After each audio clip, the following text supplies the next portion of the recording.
दोस्तों, आज के बाजार ने साफ संकेत दिया कि फिलहाल बाय द डिप यानी हर गिरावट पर खरीदारी वाली रणनीति खतरनाक साबित हो सकती है। ग्लोबल तनाव, महंगाई और कमजोर सेंटिमेंट के बीच बाजार में उतार चढ़ाव लगातार बढ़ता जा रहा है। सुबह सोमवार भारतीय बाजार की शुरुआत काफी कमजोर रही और निवेशकों में डर साफ दिखाई दिया।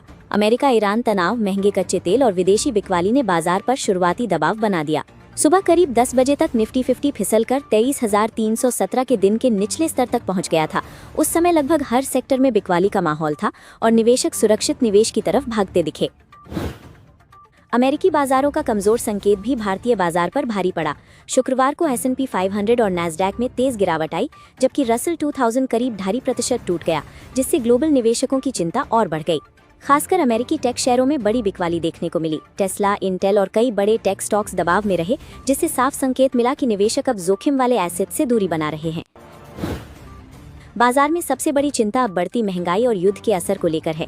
ब्रेंट क्रूड करीब $111 और WTI ऑयल करीब $108 के आसपास पहुंच गया है।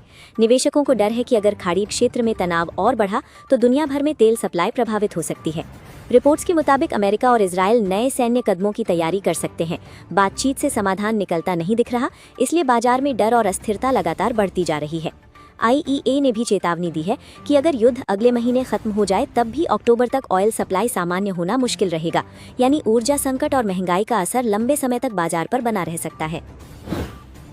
अमेरिकी 10 साल की बॉन्ड यील्ड बढ़कर करीब 4.62% तक पहुंच गई है, जो कई महीनों का ऊंचा स्तर है। बॉन्ड यील्ड बढ़ने का मतलब ये माना जाता है कि बाजार में ब्याज दरें लंबे समय तक ऊंची रह सकती हैं। बॉन्ड यील्ड बढ़ने से इक्विटी बाजार पर दबाव बढ़ता है, क्योंकि निवेशक सुरक्षित बॉन्ड में पैसा शिफ्ट करने लगते हैं। यही वजह रही कि दुनिया भर के शेयर बाजारों में कमजोरी देखने को मिली। भारतीय बाजार में भी दबाव साफ दिखा और रुपया पहली बार इंट्राडे में 96.39 प्रति डॉलर के रिकॉर्ड निचले स्तर तक पहुंच गया। कमजोर रुपए ने निवेशकों की चिंता और बढ़ा दी। बाजार में ये भी चर्चा तेज हो गई कि अगर दबाव इसी तरह जारी रहा तो रुपया आने वाले समय में 100 प्रति डॉलर के स्तर तक भी पहुंच सकता है। इससे आयात और महंगाई दोनों पर असर पड़ सकता है। एक्सपर्ट्स का कहना है कि RBI के पास अब रुपए को संभालने के विकल्प सीमित होते जा रहे हैं। विदेशी मुद्रा भंडार का इस्तेमाल पहले भी किया गया है, लेकिन लगातार दबाव बने रहने से चुनौती बढ़ रही है। भारतीय 10 साल की बॉन्ड यील्ड भी करीब 7.08% तक पहुंच गई है। इससे साफ संकेत मिलता है कि घरेलू बाजार में भी महंगाई और ब्याज दरों को लेकर चिंता बढ़ रही है। हालांकि दिन चढ़ने के साथ बाजार ने जबरदस्त वापसी दिखाई और निचले स्तरों पर खरीदारी लौटती दिखी। अमेरिका और ईरान के बीच बातचीत की खबर आने के बाद बाजार का सेंटिमेंट थोड़ा सुधरा। आखिर में BSE सेंसेक्स 77 अंक चढ़कर 75,315 पर बंद हुआ, जबकि निफ्टी 50 मामूली बढ़त के साथ 23,650 के आसपास बंद हुआ। यानी शुरुआती भारी गिरावट के बाद बाजार ने शानदार रिकवरी दिखाई। इस रिकवरी में सबसे बड़ी भूमिका IT और फार्मा शेयरों की रही। निफ्टी IT इंडेक्स करीब 2.5% मजबूत होकर बंद हुआ और टेक शेयरों में लगातार दूसरे दिन अच्छी खरीदारी देखने को मिली। IT शेयरों में तेजी की वजह ये रही कि निवेशकों को लगता है कि कमजोर रुपए से एक्सपोर्ट आधारित कंपनियों की कमाई बेहतर हो सकती है। इसी उम्मीद में टेक सेक्टर में खरीदारी बढ़ी। हालांकि पूरी तस्वीर इतनी मजबूत नहीं थी, क्योंकि मिड कैप और स्मॉल कैप शेयरों में दबाव बना रहा। NSE का एडवांस डिक्लाइन रेशियो 1.3 रहा, यानी गिरने वाले शेयर बढ़ने वालों से काफी ज्यादा थे। बैंकिंग सेक्टर में भी कमजोरी बनी रही और निफ्टी बैंक करीब 173 अंक टूटकर 53,537 पर बंद हुआ। इससे साफ दिखा कि बाजार की रिकवरी अभी सीमित सेक्टर्स तक ही रही। ग्लैंड फार्मा ने मजबूत चौथी तिमाही नतीजों के दम पर करीब 15% की जोरदार तेजी दिखाई। वहीं हिंदुस्तान कॉपर भी अच्छे नतीजों की वजह से मजबूती के साथ बंद हुआ। दूसरी तरफ टाटा स्टील अच्छे नतीजों के बावजूद 3% से ज्यादा टूट गया। इससे ये संकेत मिला कि बाजार फिलहाल सिर्फ नतीजों से ज्यादा भविष्य की मांग और मार्जिन को लेकर चिंतित है। SpaceX के संभावित IPO को लेकर भी बाजार में काफी चर्चा रही, जिसका वैल्यूएशन करीब $2 ट्रिलियन बताया जा रहा है। कई एक्सपर्ट्स इसे बाजार में बढ़ती ओवरहीटिंग और अत्यधिक वैल्यूएशन का संकेत मान रहे हैं। एक्सपर्ट्स का कहना है कि आने वाले दिनों में बाजार पूरी तरह ग्लोबल खबरों, कच्चे तेल और बॉन्ड यील्ड की दिशा पर निर्भर रहेगा। ऐसे माहौल में जल्दबाजी में बड़े निवेश करने के बजाय सतर्क और चरणबद्ध निवेश रणनीति ज्यादा सुरक्षित मानी जा रही है। टीवीएस मोटर कंपनी अब बैंकिंग और फाइनेंशियल सर्विसेज सेक्टर में अपनी पकड़ और मजबूत करने जा रही है। टीवीएस वेनु ग्रुप करीब 193.3 करोड़ रुपए का निवेश करके जना स्मॉल फाइनेंस बैंक में 9.9% तक की हिस्सेदारी खरीदने वाला है, जिसमें वारंट्स और सेकेंडरी शेयर खरीद दोनों शामिल होंगे। ये निवेश सिर्फ एक बैंक में हिस्सेदारी खरीदने तक सीमित नहीं माना जा रहा, बल्कि टीवीएस ग्रुप की बड़ी लॉन्ग टर्म फाइनेंशियल स्ट्रैटेजी का हिस्सा समझा जा रहा है। ग्रुप पहले से टीवीएस क्रेडिट सर्विसेज के जरिए लेंडिंग बिजनेस में मौजूद है और हाल ही में पीजीएम इंडिया एसेट मैनेजमेंट में 100% हिस्सेदारी खरीदने की दिशा में भी कदम बढ़ा चुका है। दिलचस्प बात ये रही कि इतनी बड़ी डील की खबर के बावजूद बाजार ने तुरंत सकारात्मक प्रतिक्रिया नहीं दी। जना स्मॉल फाइनेंस बैंक का शेयर करीब 5% और टीवीएस मोटर कंपनी का शेयर करीब 4% तक टूट गया, क्योंकि निवेशक फिलहाल लागत, वैल्यूएशन और फंडिंग के असर को लेकर सतर्क नजर आए। अमेरिका और चीन के बीच लंबे समय से चल रहे व्यापारिक तनाव में अब नरमी के संकेत दिखाई देने लगे हैं। राष्ट्रपति डोनाल्ड ट्रंप और चीन के राष्ट्रपति शी जिनपिंग की मुलाकात के बाद दोनों देशों ने कई बड़े व्यापारिक फैसलों का ऐलान किया, जिससे ग्लोबल मार्केट्स में सकारात्मक माहौल बना है। चीन ने अमेरिका की रेयर अर्थ और अहम मिनरल सप्लाई चेन से जुड़ी चिंताओं को दूर करने पर सहमति जताई है।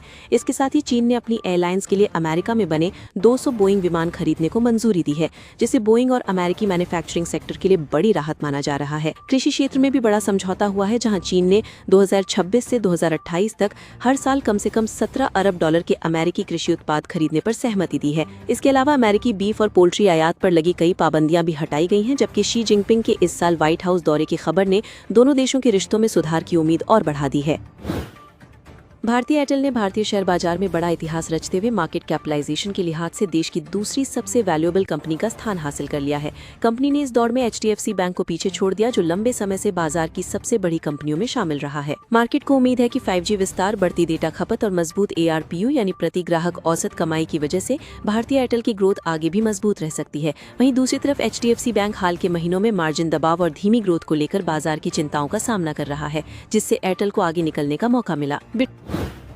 बिटकॉइन में सोमवार को बड़ी गिरावट देखने को मिली और दुनिया की सबसे बड़ी क्रिप्टो करेंसी करीब $7,66,711 तक टूट गई। सिर्फ 15 मिनट में करीब $500 मिलियन की बुलिश पोजीशंस खत्म हो गई, जिससे पूरी क्रिप्टो मार्केट में घबराहट बढ़ गई और इथेरियम व सोलाना जैसे टोकन भी दबाव में आ गए। विशेषज्ञों का कहना है कि अमेरिका ईरान तनाव, महंगा कच्चा तेल और कमजोर ग्लोबल मार्केट्स की वजह से निवेशक रिस्क वाले एसेट से दूरी बना रहे हैं। वहीं $7,66,000 से $7,68,000 के बीच बिटकॉइन के लिए मजबूत सपोर्ट माना जा रहा है, जबकि $80,000 के ऊपर वापसी बाजार में मजबूती का संकेत हो सकती है। मॉन्टे कार्लो फैशंस ने मार्च तिमाही में घाटे से मुनाफे में शानदार वापसी की है, जहां कंपनी का नेट प्रॉफिट 5 करोड़ रुपए रहा, जबकि पिछले साल 10.3 करोड़ रुपए का घाटा था। वहीं रेवेन्यू 280 करोड़ रुपए और एबिडा मार्जिन 9.23% तक पहुंच गया, जो कारोबार में मजबूत रिकवरी का संकेत देता है। IRCTC ने पहली बार भारत से नेपाल जाने वाली पशुपतिनाथ नेपाल दर्शन यात्रा भारत गौरव ट्रेन लॉन्च की है, जो 12 जून से इंदौर से शुरू होगी और यात्रियों को पशुपतिनाथ मंदिर, पोखरा, मनकामना मंदिर और चितवन नेशनल पार्क जैसी जगहों की 9 रात 10 दिन की धार्मिक यात्रा कराएगी। TCS ने नए अप्रेजल साइकिल में कर्मचारियों के लिए औसतन करीब 5% सैलरी हाइक लागू की है, लेकिन कई कर्मचारियों ने वेरिएबल पे कटौती और कॉम्पनसेशन स्ट्रक्चर में बदलाव की शिकायत भी की है, जो IT सेक्टर में जारी कॉस्ट कंट्रोल का संकेत माना जा रहा है। वोडाफोन आइडिया 35,000 करोड़ रुपए के बड़े डेट फंडिंग पैकेज पर काम कर रही है और अगले 3 वर्षों में 45,000 करोड़ रुपए केपेक्स के जरिए 4G 5G नेटवर्क विस्तार की तैयारी कर रही है, जबकि कंपनी अगले 18 महीनों में 60,000 से 70,000 नए 4G साइट्स जोड़ना चाहती है। लिबर्टी म्यूचुअल इंश्योरेंस ने लिबर्टी जनरल इंश्योरेंस में अपनी हिस्सेदारी बढ़ाकर 74% कर ली है, जिसे भारत के इंश्योरेंस सेक्टर में बढ़ती विदेशी दिलचस्पी और हाल ही में 100% FDI मंजूरी के बड़े संकेत के तौर पर देखा जा रहा है। GNFC ने मार्च तिमाही में शानदार नतीजे पेश करते हुए नेट प्रॉफिट को लगभग दोगुना कर 392 करोड़ रुपए पहुंचाया और साथ ही 21 रुपए प्रति शेयर डिविडेंड का ऐलान किया, जिससे कंपनी के मजबूत प्रदर्शन का संकेत मिला। नेलकास्ट ने चौथी तिमाही में रेवेन्यू और प्रॉफिट दोनों में बढ़त दर्ज की, लेकिन एबिडा मार्जिन 9% से घटकर 8.66% रह गया, जो लागत बढ़ने के दबाव और मार्जिन कॉन्ट्रैक्शन की ओर इशारा करता है। एसोसिएटेड अल्कोहल्स एंड ब्रूअर्स ने रेवेन्यू में हल्की गिरावट के बावजूद एबिडा मार्जिन को 14.28% से बढ़ाकर 16.68% कर लिया, जिससे साफ है कि कंपनी ने लागत नियंत्रण और ऑपरेटिंग एफिशिएंसी में सुधार किया। All India jewellers and goldsmiths federation ने सरकार को बुलियन बैंक फ्रेमवर्क बनाने का सुझाव दिया है, जिससे गोल्ड इंपोर्ट पर निर्भरता कम करने, इनएक्टिव गोल्ड को इकोनॉमी में लाने और जूलर्स के लिए गोल्ड फाइनेंसिंग आसान बनाने में मदद मिल सकती है। सकार हेल्थकेयर के शेयर में सोमवार को जबरदस्त तेजी देखने को मिली और स्टॉक करीब 14% तक उछल गया। दोपहर बाद तेज खरीदारी के चलते शेयर 836 रुपए के अपर सर्किट स्तर के बेहद करीब पहुंच गया, जिससे निवेशकों में काफी उत्साह देखने को मिला। कंपनी ने पिछले एक हफ्ते में करीब 50% और एक साल में लगभग 150% का शानदार रिटर्न दिया है। मार्च 2026 तक FII की हिस्सेदारी 12.94% रही, जो ये दिखाती है कि विदेशी निवेशकों की दिलचस्पी इस फार्मा स्टॉक में लगातार बढ़ रही है। पावर ग्रिड कॉर्पोरेशन ने वित्त वर्ष 26 में अपने कैपेक्स और कैपिटलाइजेशन दोनों गाइडेंस को बड़े अंतर से पार कर लिया। कंपनी ने जहां 35,000 करोड़ रुपए कैपेक्स का लक्ष्य दिया था, वहीं वास्तविक आंकड़ा करीब 39,967 करोड़ रुपए तक पहुंच गया। कंपनी ने अब वित्त वर्ष 27 के लिए 37,000 करोड़ रुपए कैपेक्स का लक्ष्य रखा है और मैनेजमेंट को उम्मीद है कि इसे भी पार किया जा सकता है। साथ ही कंपनी की ऑर्डर बुक बढ़कर 1,70,000 करोड़ रुपए पहुंच गई है, जो आने वाले समय की मजबूत ग्रोथ का संकेत माना जा रहा है। ICICI प्रूडेंशियल लाइफ इंश्योरेंस के शेयरों में सोमवार को भारी गिरावट देखने को मिली और स्टॉक करीब 9% टूटकर 2 साल से ज्यादा के निचले स्तर पर पहुंच गया। इसकी सबसे बड़ी वजह प्रोमोटर प्रूडेंशियल PLC की हिस्सेदारी घटाने की योजना रही। हालांकि ICICI बैंक ने साफ किया है कि वो कंपनी में अपनी बहुमत हिस्सेदारी बनाए रखेगा। वहीं मॉर्गन स्टैनली और नोमुरा जैसी ब्रोकरेज कंपनियां अब भी स्टॉक पर भरोसा जता रही हैं और भारतीय एयरटेल के बड़े ग्राहक आधार को इस डील के लिए बड़ा अवसर माना जा रहा है। वाणिज्य एवं उद्योग मंत्री पीयूष गोयल ने देश में स्वदेशी और घरेलू उत्पादों पर बढ़ावा देने पर जोर दिया है। उन्होंने कहा कि सरकार जल्द ही उन इम्पोर्टेड प्रोडक्ट्स की सूची जारी करेगी जिनका निर्माण भारत में शुरू किया जा सकता है। उन्होंने लोगों से विदेशी प्रोडक्ट्स पर निर्भरता कम करने और तेल बिजली की बचत को आदत बनाने की अपील की। साथ ही 15 अगस्त 2026 से पहले आत्मनिर्भर भारत अभियान को और तेज करने और रुपे जैसे भारतीय डिजिटल पेमेंट सिस्टम को बढ़ावा देने की बात कही। यूनो मिंडा के शेयर में सोमवार दोपहर अचानक तेज बिकवाली देखने को मिली और स्टॉक 1,090 रुपए के नीचे फिसल गया। कॉल के बाद निवेशकों की चिंता बढ़ी, क्योंकि कंपनी ने बढ़ते जियोपॉलिटिकल तनाव और महंगी कमोडिटी कीमतों का असर स्वीकार किया। कंपनी ने कहा कि डिमांड मजबूत बनी हुई है और उसने बढ़ती लागत के बावजूद मार्जिन संभाले रखे हैं। लेकिन वित्त वर्ष 2027 के लिए करीब 11% मार्जिन गाइडेंस देने के बाद बाजार को डर है कि अगर इनपुट कॉस्ट और बढ़ी तो कंपनी के मुनाफे पर दबाव आ सकता है। जब सोमवार को पूरा बाजार दबाव में था, तब ग्रेट ईस्टर्न शिपिंग कंपनी का शेयर जोरदार तेजी के साथ निवेशकों के रडार पर आ गया। स्टॉक कुछ ही घंटों में करीब 10% उछलकर अपने पुराने ऑल टाइम हाई 1,720 रुपए को पार कर गया, जबकि ट्रेडिंग वॉल्यूम भी सामान्य दिनों के मुकाबले कई गुना बढ़ गया। इस तेजी की सबसे बड़ी वजह कंपनी के दमदार चौथी तिमाही नतीजे रहे, जहां नेट प्रॉफिट 3 गुना बढ़कर 1,044 करोड़ रुपए पहुंच गया और आमदनी भी 35% बढ़ी। साथ ही कंपनी ने 11.70 रुपए प्रति शेयर डिविडेंड का ऐलान किया, जिससे निवेशकों का भरोसा और मजबूत हुआ और शेयर में तेज खरीदारी देखने को मिली। अंबर एंटरप्राइजेज के शेयर में शुक्रवार को करीब 14% की बड़ी गिरावट देखने को मिली, जबकि कंपनी ने कॉल में बिजनेस आउटलुक को लेकर सकारात्मक बातें कही थी। बाजार को चिंता इस बात की रही कि पेस ग्रोथ के बावजूद कंपनी का वैल्यूएशन पहले से काफी ऊंचा हो चुका था, इसलिए निवेशकों ने मुनाफा वसूली शुरू कर दी।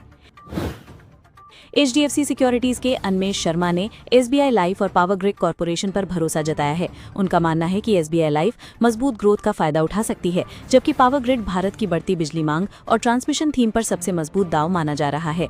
हाल की गिरावट के बाद कई सेक्टर्स की वैल्यूएशन आकर्षक हो गई है। HDFC सिक्योरिटीज के मुताबिक IT सेक्टर में 20x से नीचे वैल्यूएशन खरीदारी का मौका है, जबकि एशियन पेंट्स, क्रॉम्पटन और सोभा जैसे कंज्यूमर स्टॉक्स भी करेक्शन के बाद फिर से दिलचस्प दिख रहे हैं। स्ट्राइड्स फार्मा साइंस के मार्च तिमाही नतीजे मजबूत रहे हैं। कंपनी का मुनाफा 86 करोड़ रुपए से बढ़कर 129 करोड़ रुपए पहुंच गया, जबकि आय 1,323 करोड़ रुपए रही। कंपनी ने 5 रुपए प्रति शेयर डिविडेंड का ऐलान भी किया है। हालांकि इबिट्टा मार्जिन हल्का घटकर 18.1% पर आ गया। यूनाइटेड ब्रूवरीज ने 30 जून से अपनी लुधियाना यूनिट बंद करने का फैसला लिया है। कंपनी का कहना है कि इससे कुल कारोबार पर कोई बड़ा असर नहीं पड़ेगा और ये कदम ऑपरेशनल एफिशिएंसी और लागत नियंत्रण रणनीति का हिस्सा माना जा रहा है। मैन इंफ्रा ग्रुप ने मुंबई के पॉश इलाके बांद्रा वेस्ट में नई प्रॉपर्टी खरीदी है, जिससे कंपनी को 1,000 करोड़ रुपए से ज्यादा का ग्रॉस डेवलपमेंट वैल्यू मिलने की उम्मीद है। रियल एस्टेट सेक्टर में इसे कंपनी के लिए बड़ा ग्रोथ ट्रिगर माना जा रहा है, क्योंकि प्रीमियम लोकेशन प्रोजेक्ट्स आमतौर पर ज्यादा मुनाफे और मजबूत मांग के लिए जाने जाते हैं। सुवेन लाइफ साइंसेज के शेयर में सोमवार को आखिरी मिनटों में जबरदस्त खरीदारी देखने को मिली। दिन भर सामान्य कारोबार के बाद स्टॉक अचानक 20% उछलकर 253.38 रुपए पर पहुंच गया और अपर सर्किट कर लॉक हो गया, जिससे निवेशकों का ध्यान इस शेयर पर गया। कंपनी का लंबी अवधि का प्रदर्शन भी मजबूत रहा है। शेयर ने 1 साल में करीब 34% और 3 साल में लगभग 340% रिटर्न दिया है, जिससे ये मल्टी बैगर शेयरों में शामिल हो गया है। हालांकि एक्सपर्ट्स का कहना है कि इतनी तेजी के बाद वॉलेटिलिटी भी बढ़ सकती है। मारुति सुजुकी ने खरखौदा के दूसरे प्लांट में कमर्शियल प्रोडक्शन शुरू कर दिया है, जिसकी सालाना क्षमता 2.5 लाख यूनिट होगी। बढ़ती घरेलू और एक्सपोर्ट डिमांड के बीच ये प्लांट कंपनी की उत्पादन क्षमता और बाजार हिस्सेदारी मजबूत करने में अहम भूमिका निभा सकता है। टाटा पावर ने भूटान की ड्रुक ग्रीन पावर कॉरपोरेशन के साथ 5000 मेगावाट स्वच्छ ऊर्जा क्षमता विकसित करने का समझौता किया है। इस साझेदारी के तहत हाइड्रो और सोलर प्रोजेक्ट्स पर काम होगा, जिससे कंपनी की ग्रीन एनर्जी क्षमता और अंतर्राष्ट्रीय मौजूदगी दोनों मजबूत हो सकती हैं। एस्ट्रल ने चौथी तिमाही में करीब 20% मुनाफा बढ़ाया और साथ ही डिविडेंड का भी ऐलान किया, लेकिन कंपनी के नतीजे बाजार के अनुमान से कमजोर रहे। रेवेन्यू, एबिटा और मार्जिन उम्मीद से कम रहने की वजह से ऑपरेशनल परफॉर्मेंस पर दबाव दिखाई दिया। अपोलो माइक्रोसिस्टम्स के शेयरों में करीब 9% की जोरदार तेजी देखने को मिली, क्योंकि कंपनी ने चौथी तिमाही में मजबूत मुनाफा और रेवेन्यू ग्रोथ दर्ज की। हाल ही में मिले डिफेंस मैन्युफैक्चरिंग लाइसेंस अप्रूवल से भी निवेशकों का भरोसा मजबूत हुआ। VRL लॉजिस्टिक्स का चौथी तिमाही मुनाफा करीब 3% घट गया, जबकि कंपनी की आय में बढ़ोतरी देखने को मिली। बढ़ती लागत और कमजोर मार्जिन की वजह से ऑपरेशनल दबाव बना रहा और शेयर में भी इंट्राडे कारोबार के दौरान गिरावट देखने को मिली। जाइडस वेलनेस का चौथी तिमाही रेवेन्यू करीब 63% बढ़ा, जिसमें एक्विजिशंस और शुगर फ्री, ग्लूकॉन डी और एवरी यूथ जैसे ब्रांड्स की मजबूत बिक्री का बड़ा योगदान रहा। हालांकि बढ़ती लागत के कारण कंपनी का मुनाफा करीब 6% घट गया और मार्जिन पर दबाव देखने को मिला। एशियल मोटर्स आंध्र प्रदेश में करीब 216 एकड़ जमीन 2500 करोड़ रुपए में खरीदने की तैयारी कर रही है, जिसे कंपनी की लॉन्ग टर्म विस्तार स्ट्रैटेजी से जोड़ा जा रहा है। हालांकि खबर के बावजूद शेयर करीब 1.7% गिरकर 6,894 रुपए पर बंद हुआ। सरकार के मुताबिक इंडियन ऑयल, BPCL और HPCL जैसी ऑयल मार्केटिंग कंपनियां पेट्रोल, डीजल और घरेलू LPG बाजार भाव से सस्ता बेचने की वजह से रोज 750 करोड़ रुपए का नुकसान झेल रही हैं। हाल ही में पेट्रोल डीजल के दाम 3 रुपए प्रति लीटर बढ़ाने से पहले ये नुकसान करीब 1000 करोड़ रुपए प्रतिदिन तक पहुंच गया था। फिलहाल सरकार ने ऑयल कंपनियों को किसी तरह का राहत पैकेज देने से इनकार कर दिया है। मूडीज रेटिंग्स के मुताबिक अगले 12 से 18 महीनों में भारत की कॉर्पोरेट कमाई की रफ्तार धीमी पड़ सकती है। बढ़ती लागत, सप्लाई चेन में रुकावट, कमजोर रुपया और अनिश्चित ग्लोबल माहौल कंपनियों की ग्रोथ पर दबाव बना सकते हैं। रिपोर्ट के मुताबिक कंपनियां अब आक्रामक विस्तार के बजाय कैश बचाने और बैलेंस शीट मजबूत रखने पर ज्यादा ध्यान दे सकती हैं। इसी वजह से अगले 2 वर्षों में कैपिटल एक्सपेंडिचर ग्रोथ घटकर करीब 4% रहने का अनुमान है, जबकि वित्त वर्ष 2022 से 2026 के बीच ये औसतन 11% CAGR रही थी। दोस्तों, अगर आपको ये अपडेट काम का लगा हो तो वीडियो को लाइक जरूर करें, चैनल को सब्सक्राइब करें और बेल आइकन दबाना बिल्कुल मत भूलिए, ताकि शेयर बाजार की हर बड़ी अपडेट आपको सबसे पहले मिलती रहे।